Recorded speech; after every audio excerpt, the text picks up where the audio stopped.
लंका का आकाश रक्तिम था। युद्ध अपने चरम पर पहुंच चुका था। मेघनाथ, इंद्रजीत, जिसे देव, दानव और मानव तीनों ही उसकी अपार शक्तियों के लिए नमस्कार करते थे, आज अंतिम बार रणभूमि में उतरने की तैयारी में था। पर युद्ध पर जाने से पहले वह वहां गया जहां माता सीता अशोक वाटिका में कैद थीं। अशोक वाटिका की वह रहस्यमयी रात, वाटिका में शांति थी। केवल अशोक के पत्तों से गिरती ओस की आवाज सुनाई दे रही थी। माता सीता ध्यान में बैठी थीं, शांत, दिव्य और अडिग। धीरे धीरे कदम रखते हुए मेघनाथ उनके सामने आया। माता सीता ने आंखें खोलीं।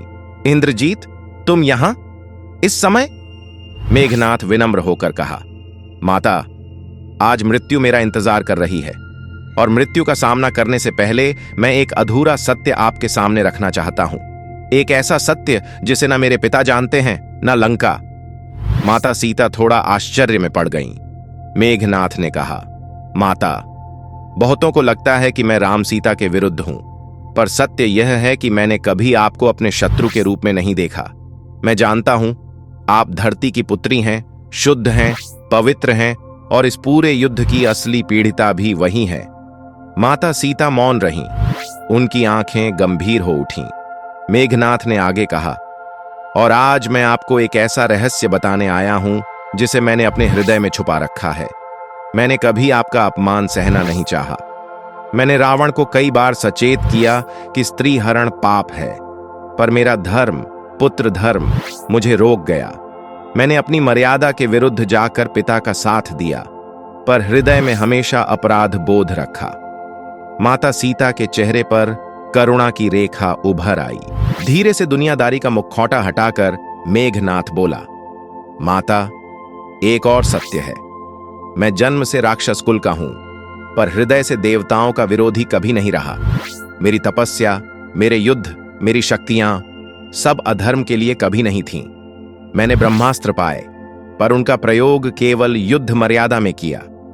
एक क्षण रुककर वह बोला, और सबसे बड़ा रहस्य यह है कि मैं जानता हूं राम कोई साधारण मनुष्य नहीं है।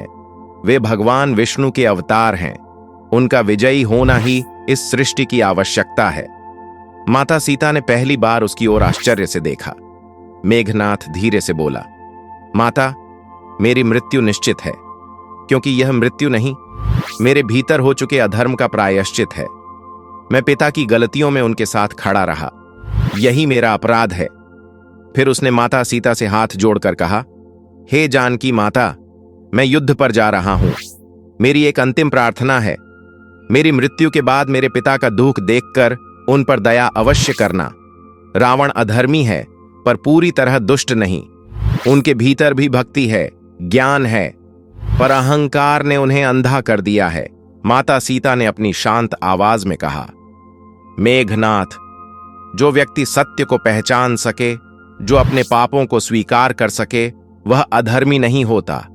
तुमने जो कहा वह तुम्हारी आत्मा की पवित्रता का प्रमाण है। तुम युद्ध में वीरता से लड़ो, धर्म तुम्हारे साथ है, और यदि मृत्यु मिले तो स्वर्ग के द्वार तुम्हारे लिए खुलेंगे। मेघनाथ की आंखों में नमी आ गई।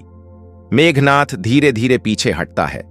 अशोक वाटिका का द्वार पार करते हुए आखिरी बार पीछे मुड़कर देखता है, जहां माता सीता शांत, अचल और दिव्य खड़ी थीं। और फिर वह युद्ध भूमि की ओर बढ़ जाता है, जहां लक्ष्मण द्वारा वध उसका इंतजार कर रहा था। यह कथा एक गहरी सीख देती है। वीरता केवल शक्ति में नहीं, सत्य को स्वीकार करने में होती है। मेघनाथ का हृदय राक्षस नहीं, धर्म को खोजने वाला योद्धा था। माता सीता केवल शक्ति नहीं, करुणा की मूरत थीं।